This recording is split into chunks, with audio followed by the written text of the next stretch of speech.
Okay, good morning everybody. It's part 2 of the splitting of the Kubota L5030. So I have the PTO and 3-point raise and lower disconnected, and that was pretty straightforward. I think it's 5 bolts and it comes off. A couple of electrical connectors. Make sure to mark them because they're identical. And then PTO cable, which disconnects right there. Easy enough to get to. I need to go buy a box, just an assortment of cotter pins, because I'm ruining quite a few of them. So it looks like when I was cleaning out from underneath on the mat, it looks like I can probably disconnect this from the rest of the pan, which it didn't say in the PDF that you could do. But I'm going to certainly try and do that because it would make it a lot easier for me by myself to do it that way. So I'm going to continue removing the electronicals from the pan on the bottom, which is pretty hard to get to. There's a few attachment points underneath that just aren't fun, and it probably won't be fun getting them back, but hey, it's got to be doable. So just got to clean out my toolbox and disconnect that, and it looks like I'll just be able to remove that, which should make things easier.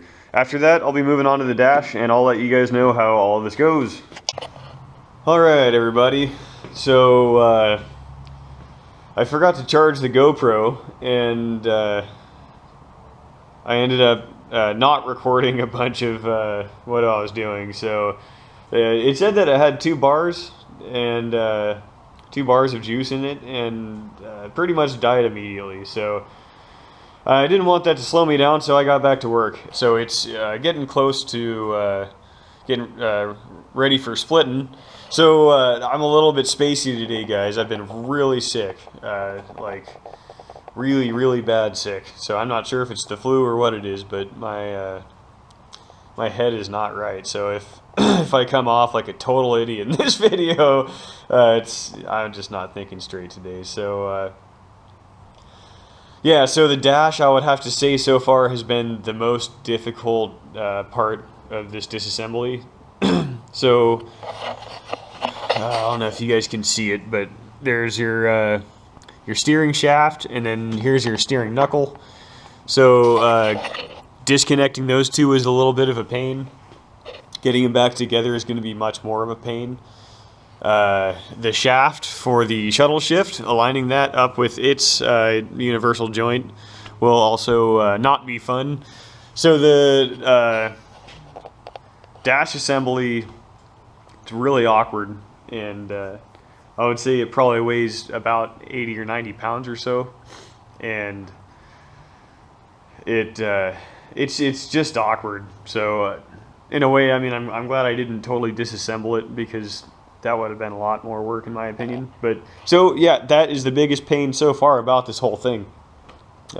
Getting the floor pan out was real easy once I got this up to a certain elevation, and I guess whatever you want to call this here, pretty much just came right out. Once you get all of your electronics disconnected from it and pulled out, it's just 2 bolts, and yeah, I'm pretty sure it's just 2 bolts. So well, if you have hydraulic remotes in the back, then there's a few other bolts that you have to do, but otherwise it's been real straightforward. So what I have to do yet is disconnect main suction line and PTO hydraulics and whatever my main hydraulic line is.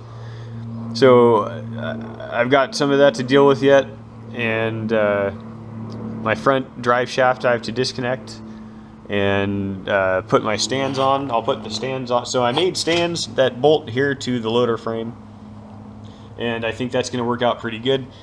It gives it a little bit of a wider stance, which opens up this area for me to, you know, for screwing around. So really, the dash sucks. Other than that, you have to disconnect a fair amount of your connections here. your alternator and your fuel sending unit, glow plug wire, your a few other things. You got your fuses and whatever. So that only took a few minutes. That's not all that bad.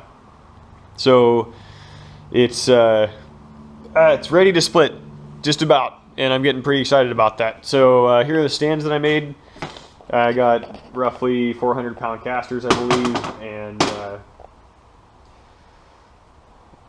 these have to be handed, doing them the way that I did it, because the holes on the loader frame sit kind of crooked, and I didn't want my stands to sit crooked, so I lined up my holes and clamped them to the frame, and I pre-made these, made those, clamped them up, leveled them, and so therefore they have to be handed, which, oh well. Parts. I only spent $47.56. That is the cheapest tractor parts spending day I've ever had. So not so bad. I'll show you exactly what I'm doing here. So exploded view. That's the seal number 50. That guy. That's the one that's leaking. So what I'm doing, I'm replacing that bearing. Not that spacer. They said not to replace the spacer. They said to actually remove the spacer and put in 2 seals facing the same direction. They said they have had much better luck with this assembly with 2 seals instead of a spacer. So that, I got a new snap ring just in case the other one goes flying off somewhere, and these 2 O-rings right there. So yeah, all in all, not all that bad for going to a dealership and getting some parts. 50 bucks. So well, that's that, guys. I'm going to heal up, get better. Really not feeling good. I feel like I got hit by a truck and then ran 10 miles. So I'm gonna wait. Today's Tuesday. Probably wait till maybe Friday, Thursday or Friday. I might get back to it, and hopefully this weekend I'll have it split and all the new stuff put in it, and I'll be reassembling it, hopefully.